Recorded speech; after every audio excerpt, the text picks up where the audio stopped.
നമസ്കാരം. കലാകൗമുദി ഓൺലൈനിലേക്ക് സ്വാഗതം. വരുന്ന സെപ്റ്റംബറിൽ നരേന്ദ്രമോദി പ്രധാനമന്ത്രി സ്ഥാനം ഒഴിയുമോ? ഇത്തരത്തിലൊരു ചോദ്യം ഇപ്പോൾ BJPയിൽ ഉയർന്നു വരുന്നുണ്ട്. ദേശീയ മാധ്യമങ്ങളെല്ലാം അത് റിപ്പോർട്ട് ചെയ്യുന്നുമുണ്ട്. മോദി സെപ്റ്റംബർ വരെ ഇന്ത്യൻ പ്രധാനമന്ത്രിയായി ഇരിക്കൂ എന്നാണ് BJPയിൽ നിന്ന് ലഭിക്കുന്ന ചില സൂചനകൾ വ്യക്തമാക്കുന്നത്.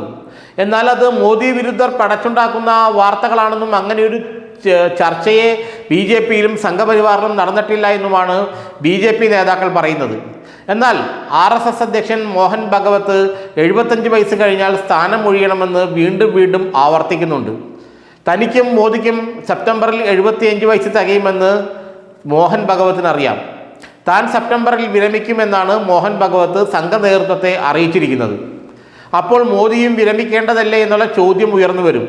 അങ്ങനെ ഒരു ചോദ്യം ഉയർന്നു വരാനാണ് മോദി വിരുദ്ധനായ മോഹൻ ഭഗവത് ഒരു ചർച്ച മുന്നോട്ട് വച്ചത്.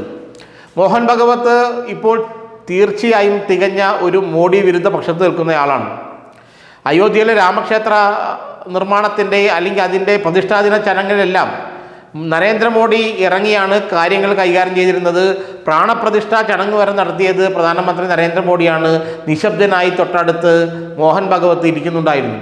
മോഹൻ ഭഗവത്തിനെയും RSSനെയും ഇത്തരം കാര്യങ്ങളൊന്നും മോദി ഏൽപ്പിച്ചിരുന്നില്ല. ഒരു കാര്യവും ചെയ്യാൻ ഏൽപ്പിച്ചിട്ടില്ല എന്ന് മാത്രമല്ല അവരുടെ സഹായത്തിന് നേരെ മുഖം തിരിഞ്ഞു നിൽക്കുകയായിരുന്നു.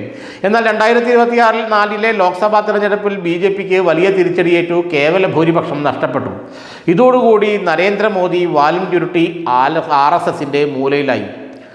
ആദ്യം RSSനെ അവഗണിച്ച് മുന്നോട്ട് പോയ നരേന്ദ്രമോദിയെ കൂച്ചിക്കെട്ടാൻ കിട്ടിയ അവസരം RSS പാഴാക്കിയുമില്ല. മോദിയെ വരച്ചവരയിൽ അവർ കൊണ്ടുവന്നു.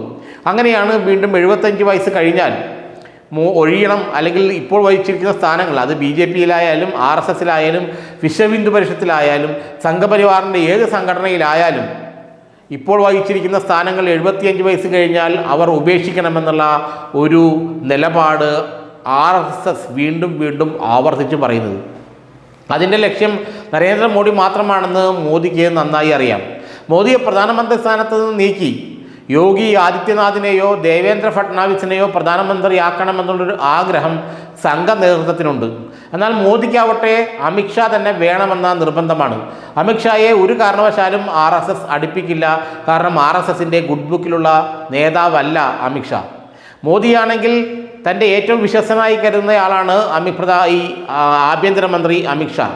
കാരണം മോദി ആരോടെങ്കിലും മനസ്സ് തുറക്കുമെങ്കിൽ അത് അമിത്ഷായോട് മാത്രമായിരിക്കും. അമിത്ഷായ്ക്ക് ആരോടെങ്കിലും വിശ്വസ്തതയുണ്ടെങ്കിൽ അത് നരേന്ദ്രമോദിയോട് മാത്രമായിരിക്കും. അതുകൊണ്ട് തന്നെ ഒരു കാരണവശാലും അമിത്ഷായെ പ്രധാനമന്ത്രി സ്ഥാനത്തേക്ക് പറ്റില്ല എന്ന് RSS വ്യക്തമാക്കി കഴിഞ്ഞു.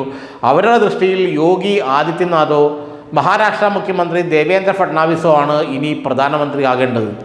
എന്നാൽ ആദിത്യനാഥിനും ഫട്നാവിസിനും വേണ്ടി താനൊരിക്കലും സ്ഥാനമൊഴിയില്ല എന്നുള്ള വാശിയിലാണ് നരേന്ദ്രമോദി. ഒരു കാര്യം ഉറപ്പായി കഴിഞ്ഞു, സംഘ കുടുംബത്തിൽ കാര്യങ്ങൾ പഴയതുപോലെയല്ല.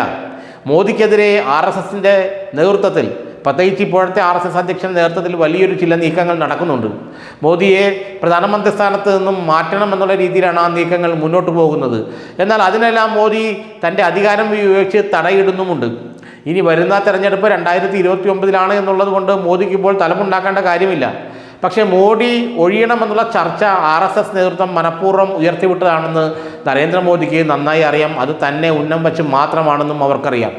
ഒരു കാര്യം ഉറപ്പായി കഴിഞ്ഞു, സംഘ കുടുംബത്തിൽ ചില പൊട്ടലും ചീറ്റലും തുടങ്ങിക്കഴിഞ്ഞു. യോഗി ആദിത്യനാഥിനെയും ദേവേന്ദ്ര ഫട്നാവിസിനെയും തൻ്റെ എതിരാളികളായിട്ടാണ് മോദിയും അമിത്ഷായും കരുതുന്നത്. അതുകൊണ്ട് തന്നെ അത്ര പെട്ടെന്ന് മോദി സ്ഥാനമൊഴിഞ്ഞു കൊടുത്ത് ആദിത്യനാഥിനെയോ ഫട്നാവിസിനെയോ അവിടെ കയറ്റി ഇരുത്തില്ല. പക്ഷേ മോദി ഒഴിയണമെന്നൊരു ആവശ്യം സംഘകുടുംബത്തിൽ നിന്ന് ചെറുതായെങ്കിലും ഉയർന്നു എന്നതിനർത്ഥം മോദി അല്പമൊക്കെ ദുർബലനായി കഴിഞ്ഞു എന്ന് തന്നെയാണ്.